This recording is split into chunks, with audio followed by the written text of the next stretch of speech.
इस मंदिर में देव शर्मा पंडित रहता था, बाहर से शांत और अनुशासित, लेकिन भीतर ही भीतर अपने धन के प्रति उसका लगाव और डर उसे कभी चैन नहीं लेने देता था। मंदिर में सब अपने काम में लगे थे, लेकिन एक व्यक्ति चुपचाप खड़ा सब देख रहा था, जैसे वह इस माहौल को धीरे धीरे समझ रहा हो। अब वह वहीं खड़ा नहीं रहा, धीरे धीरे भीड़ के साथ कदम मिलाकर आगे बढ़ने लगा, हर पल आसपास देखते हुए, जैसे वह इस जगह को और करीब से समझना चाहता हो। वह केवल पोटली नहीं, बल्कि साधु की हर आदत को समझ रहा था। कब वह सतर्क होता है और कब उसकी नजर हटती है, यही उसका असली मौका बनने वाला था। वह केवल देख नहीं रहा था, उसके मन में एक विचार जन्म ले चुका था, एक ऐसा तरीका जिससे वह इस जगह के और करीब आ सके, बिना किसी संदेह के। और उसी विचार के साथ धीरे धीरे उसकी चाल बदल गई। अब वह भीड़ में घुलने लगा, जैसे वह हमेशा से यहीं का एक साधारण हिस्सा रहा हो। वह साधु के पास पहुंच चुका था, शांत और विनम्र बनकर, जैसे वह केवल ज्ञान की इच्छा लेकर आया हो, बिना किसी और उद्देश्य के। उसकी शांत और संयमित मौजूदगी ने धीरे धीरे माहौल को सहज बना दिया, और साधु भी अब उसे अनदेखा नहीं कर पा रहा था।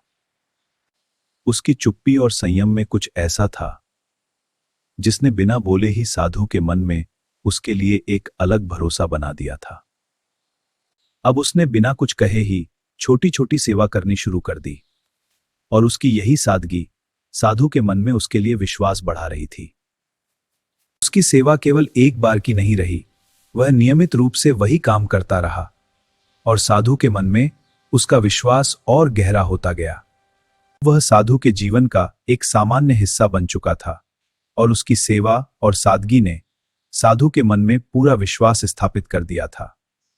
एक दिन पास के गांव से साधु को एक अनुष्ठान के लिए आमंत्रण मिला, और उसने बिना संदेह के उस निमंत्रण को स्वीकार कर लिया। उसकी सादगी और सेवा ने साधु के मन में इतना विश्वास पैदा कर दिया था कि अब वह उसे अपने साथ यात्रा पर लेकर चल पड़ा। दोनों नदी के किनारे पहुंचे, जहां साधु ने रुककर स्नान का मन बनाया, और वह आदमी शांत भाव से आसपास सब कुछ देखता रहा। स्नान करने से पहले साधु ने अपनी गठरी को कपड़े में लपेटकर किनारे रख दिया, और निश्चिंत होकर नदी की ओर बढ़ गया। जैसे ही साधु स्नान में व्यस्त हुआ, उसने मौके का फायदा उठाया और चुपचाप गठरी उठाकर बिना कोई आवाज किए वहां से आगे बढ़ गया। स्नान के बाद जब साधु ने अपनी गठरी को वहां नहीं पाया, तो उसने चारों ओर देखा, लेकिन उसका साथ चलने वाला व्यक्ति भी कहीं दिखाई नहीं दिया। अब साधु को यह एहसास होने लगा कि जिसे वह अपना शिष्य बनाकर साथ ले आया था, वही उसे धोखा देकर उसकी सारी वस्तु लेकर चला गया। शायद अब मुझे अपने ही निर्णयों को समझना होगा, और यह सीखना होगा कि किस पर भरोसा करना सही है और किससे दूरी रखनी चाहिए। जब इंसान अपनी गलती से सीख लेता है, तब वही अनुभव उसकी सबसे बड़ी ताकत बन जाता है, और वह दूसरों के लिए भी मार्ग बन सकता है। जीवन हमें बार बार परखता है, लेकिन जो इंसान अपनी गलती से सीखकर खुद को बदल लेता है, वही अंत में सच्ची शांति और समझ प्राप्त करता है।